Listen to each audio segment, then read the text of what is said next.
As strange as it may be to think about, technology has been around since pretty much the beginning of time. Normally, when we think about technology, we think of like cell phones or computers, cars, different things that we use now. But if you think about the past and history and things, you realize that they also had technology, and a lot of that technology that they used back in, say, the 1860s, 1870s, or so, are still things that we use today. Technology is always advancing, and the better part of the 19th century held a huge advancement in technology in America. This would be the technology that we still use today. Keep in mind, this is only just a brief review of some of the technology that we still use today that was made in this time period. There are many other examples of. But for example, in the year 1836, the Colt revolver was invented by Samuel Colt in Hartford, Connecticut. Colt worked in submarine technology before his design of the pistol with a revolving cartridge. The revolver was commissioned in mass quantity by the United States government for the Mexican War. The idea was not immediately accepted with gun owners unwilling to give up their trusted muskets and flintlock pistols. How many people do you know use muskets and flintlock pistols now? But we're still using the revolver today. The most notable revolver, many people in the Wisconsin area still have one, was the .45 caliber Peacemaker. He actually never had one in his hands because they weren't actually released until an entire decade after his death in 1862. However, he is still considered the inventor because he patented it and designed it and things like that. The Colt revolver revolutionized warfare. It was easily accessible by both wealthy, lower class, anyone who wanted one. And they were so popular that it was often said that God made men, but Sam Colt made them equal. It was used during both world wars. He wasn't immediately successful with his designs and patents, though.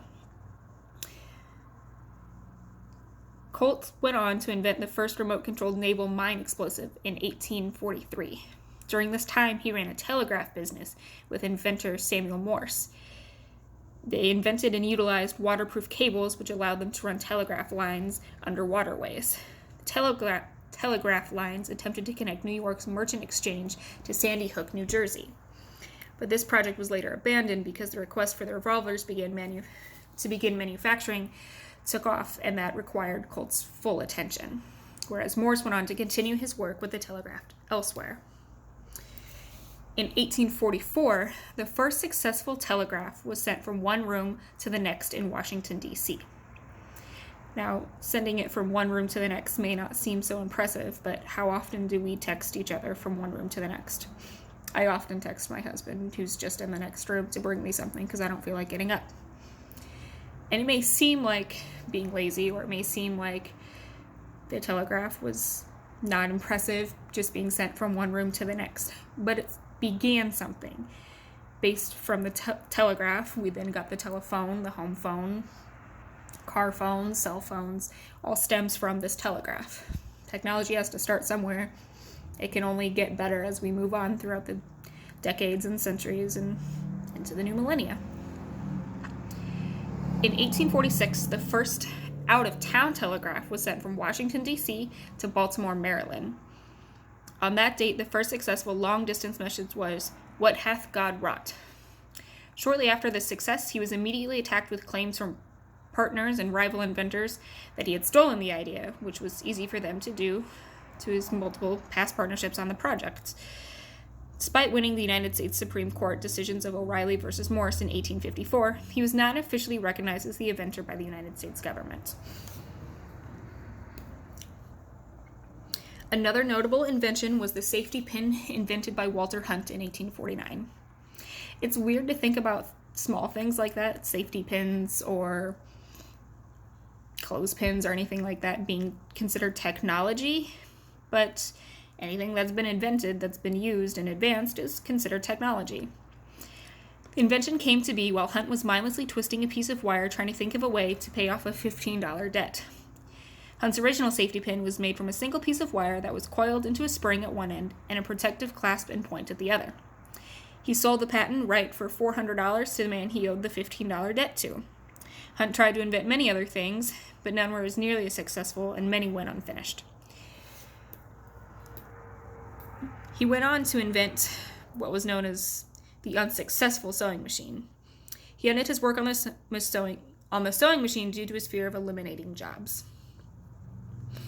In 1852, Elisha Otis designed and installed the first safety hoist, otherwise known as the first elevator, equipped with a safety device to stop it from falling if the lift chain or rope broke.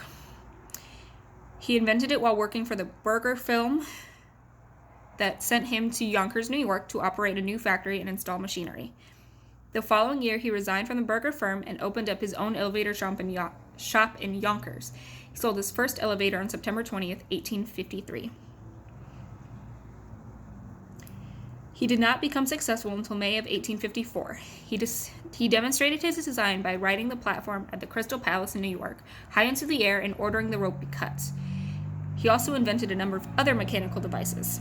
He patented railroad car designs and brakes, and a steam plow, and a bake oven. The 1860s brought along with it the Civil War and therefore a plethora of new weaponry, many of which are still in use today. When people think of the Civil War and its weapons, they often think of muskets and flintlock pistols, but Colt's revolver was widely used, as well as the induction of the Henry repeating rifle and the Gatling gun.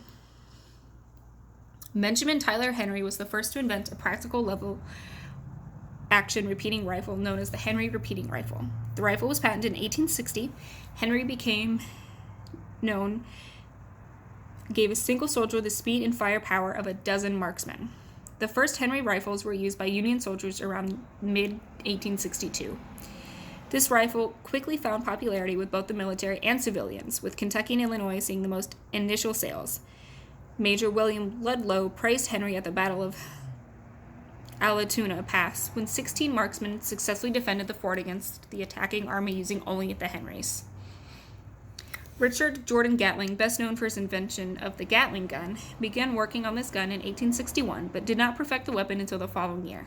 The Gatling gun is a small machine gun that was operated by a hand crank. It was invented with the idea of solving the problems of loading, reliability, and the firing of sustained bursts.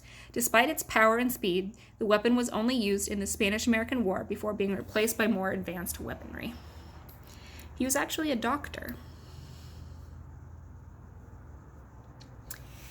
And lastly, tin cans began making circulation as early as 1810, but the first efficient can opener was not invented until 1870 by William Lyman.